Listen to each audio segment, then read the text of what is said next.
Hello, it's Friday. Welcome to 3 Count here on the Squared Circle Radio YouTube channel, the show that is for the fans, by the fans. I'm your phenomenal host, Mr. Podcasting Chris Belcher. This is our YouTube exclusive show, 3 Count, where we give you the good, the bad, and what we're holding out hope for in the world of professional wrestling. There's lots of things that we did not get to on our regular show Monday night after Raw, so this is the place for it. If you missed our live show Monday after Raw, go back and check it out in the live section on our channel. We would appreciate it. Leave us your comments, your feedback. My brother from another mother, Jared Justice, was there. The Young Buck Andy York was there. We had a lot of fan interaction during our live show. It was a lot of fun. We covered a lot of great topics. But again, right here, we're going to cover everything that we missed. The good, the bad, and what I'm holding out hope for in the world of wrestling. Let's start with the good. The first thing, Kevin Owens, the storytelling of this heel turn. It's been great since the Bash in Berlin show. I think that was the show that he and Cody wrestled first. And Cody, Kevin Owens respects Cody. He's his friend, so he didn't want to pull out all of his tactics that he felt like he could win the championship, but he didn't want to do it to his friend. So he started to see the seeds planted there. And then Cody teamed with Roman Reigns. Now, I've been on this podcast and said that I thought it was a bad decision to do the Cody and Roman team in the middle of this Kevin Owens thing. You should either do it before or after so that Kevin has a reason. But again, I've been also on this podcast and said that I was wrong. WWE is doing it correctly because you had Kevin already struggling as Cody. Then you had Cody aligning himself with Roman Reigns, and that just pushed Kevin Owens over the edge. As we saw, cell phone footage was taken at Bad Blood of Kevin Owens turning on Cody Rhodes in the parking lot. Now, that's what it appears to be to 99.9% of the people watching this. And the 0.1% is Kevin Owens, because he tried to tell everybody on SmackDown this week that Cody's the one that turned on him. He tried to explain himself, but WWE cut his microphone. Randy Orton comes out. As Cody comes out to try to get involved, Randy Orton comes out, gets an inadvertent elbow. Randy shoves KO, and then it seems like that we see footage later on of Kevin turning on Randy, because Kevin said that Randy picks sides. If that's what he wants to do, if that's why he wants to pick sides, then that's fine. So Kevin was told not to show up at SmackDown on Friday. So he went on social media this week. I think it was on Tuesday, earlier this week, and he said he had prepared a video explaining his actions since his mic got cut on Friday. They were supposed to show it on Monday Night Raw. They did not. So Kevin says if he's going to give him one more chance to show it this Friday on SmackDown. If they don't show it, then Kevin's going to put it on social media. He said he hates social media. He doesn't want to put it on there. But if that's what it's going to take to get his version of the story out, that's what he's going to do. I just love, it's so unorthodox the way that they're doing this storyline. And I think that's so awesome because, number one, Kevin Owens said he hates social media. I believe that is to be true to Kevin Steen, the person, hates social media. So for them to use social media to get a Kevin Owens storyline over is just incredible. I love that so much. It's such a unique way. We always try to find new ways of telling stories in the world of wrestling, because if you've watched wrestling over the years, you know there's only about 10 or 12 angles that you can do, but there's a billion different spinoffs of that angle that you can do. Always finding new ways to tell stories.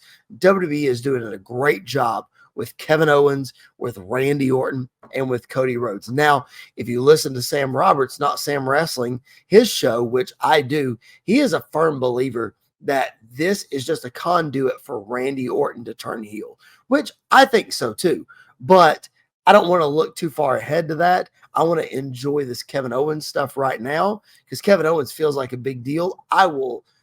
I'll be a little bit upset if, I'm not saying Kevin needs to take the belt from Cody, but if they're building him up just to lose and there's no payoff on the back end for Kevin, then I might have a problem with it.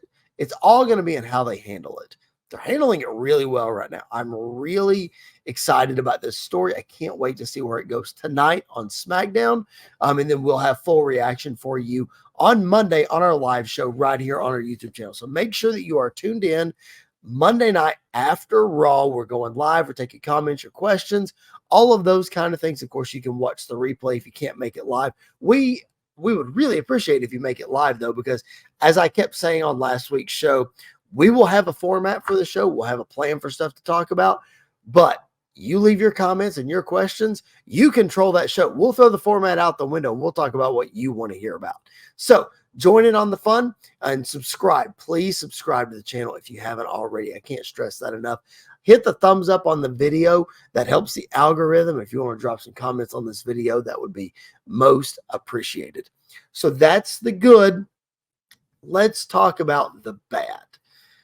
And this is a bad where ultimately it could turn out good, but I have a problem with it in the immediate. And that is coming up this Monday night on Raw. Braun Breaker gets his rematch against Jey Uso for the Intercontinental Championship that he only lost just a handful of weeks ago to Jey Uso. Now, as you see on this graphic, Jey Uso got a little bit of a redesign to the Intercontinental Championship, added some color to it, which, you know, I've always hated this design of the Intercontinental title. I love the color on it. It definitely makes it pop. I don't like the title anymore, to be honest, like the design as a whole. I don't like it anymore, but I'm glad they put some color on it. All of that to say, though, it seems like we said this on the podcast on Monday, and I still believe it. This is probably going to be the end of Jey Uso's Intercontinental Championship reign, which is really, really sad because I wanted him to be the one to beat Gunther's record. And Jey Uso is one of the most popular, if not the most popular wrestlers on Monday Night Raw. You could argue in all of WWE. He's exploded, especially since that entrance at Backlash in France. And it's just gone bananas since. And we've long since said that he needs his opportunity as a singles wrestler. And he's been apart from his brother for a long time. They haven't been tag team champions since WrestleMania 39. So it's taken this long for him to get a singles championship, and now he's just going to drop it. It seems that way because we're headed to Survivor Series, and we seemingly are headed to OG Bloodline versus Bloodline 2.0 in the War Games match. Although we have said it would be really interesting, a dynamic where Jey Uso has a championship and Roman Reigns doesn't, to see, you know, we talked on Monday about just how Roman's got to figure out how to change his ways, how to figure out how to be this character, but make amends with all the people that he's hurt. That includes Jimmy, that includes Jey, that includes Sami Zayn down the road. Who knows who else it includes? But the important part is it includes Jey, because Jey was confronted by his brother on Raw, and Jey wanted no part of this situation. So it seems like he's going to get roped back in. So that's why I say this storyline could turn out to be good, because obviously we want the Usos and Roman original bloodline back together for that War Games match. So that'll be the good part. But the bad part is we're finally getting a championship run for Jey Uso as a singles, and it's going to be over just like that. So I trust that WWE knows what they're doing. I really do. But it just seems like, okay, we gave him his moment. Now let's take it away. It seems like a very Vince McMahon thing to do. And I don't like it. Again, he may beat Braun Breaker. I don't see it happening. He may beat Braun Breaker. But I just think this is going to be bad. And, you know, there's rumors that the dark match for Monday Night Raw is Cody Rhodes versus Solo Sikoa. So maybe the bloodline gets involved. Maybe Cody helps Jey. Maybe Jimmy helps Jey. I don't know what exactly is going to happen there. But I hope it's not as bad as what I think it is. All right. So we did the good. We did the bad. And now let's do the we're holding out hope.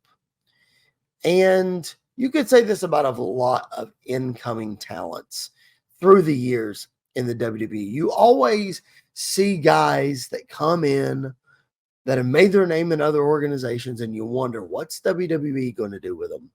How are they going to handle them? Well, of course, I'm talking about the seemingly debut on tonight's SmackDown of the Motor City Machine Guns, Alex Shelley and Chris Sabin, one of the most decorated tag teams the independent scene has ever seen. Now, they did wrestle a match in AEW a while back. They're known best for their TNA stuff, their New Japan stuff. And earlier this year, it was reported that they signed a deal with WWE and that they were NXT bound. And then it was reported that the Lucha Brothers signed their deal and they were main roster bound. Well, then that fell through because apparently AEW added injury time and they can't do anything yet. So there are rumors that the Motor City Machine Guns are being fast-tracked to the main roster because of the Luchas. Now, I have a feeling that the dirt sheets sort of spun that narrative and that WWE knew that they couldn't get the Luchas in yet. So there's part of me that thinks they had this plan all along for the Motor City Machine Guns to come straight to the main roster. They're certainly good enough. They could have made a huge mark in NXT, but they're certainly good enough to be on the main roster as well.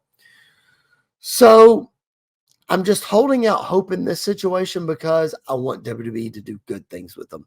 The tag team division could really use a shot in the arm right now. You got Finn Balor and JD McDonough on Raw as the tag team champions. SmackDown, you have Tonga Loa and Tama Tonga as the tag team champions.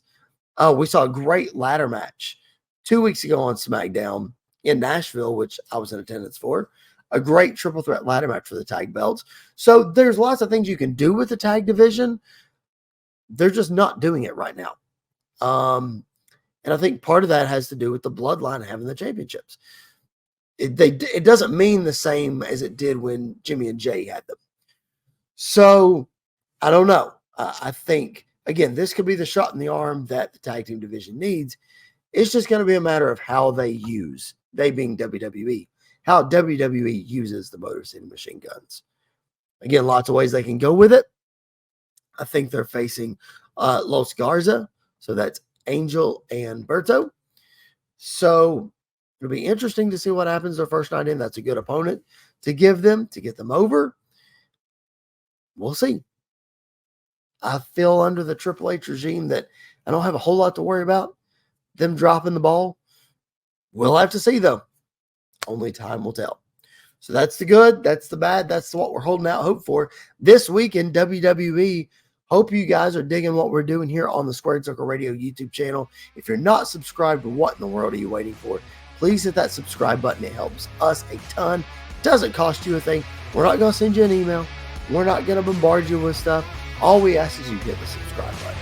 Also, hit the thumbs up button on the video. Helps the algorithm. Drop a comment. We would appreciate it so much. That's going to do it for 3 Count. I'm your phenomenal host, Chris Belcher. This is the Squared Circle Radio YouTube channel. We will see you back here Monday night live, right after Monday Night Raw, for a brand new episode.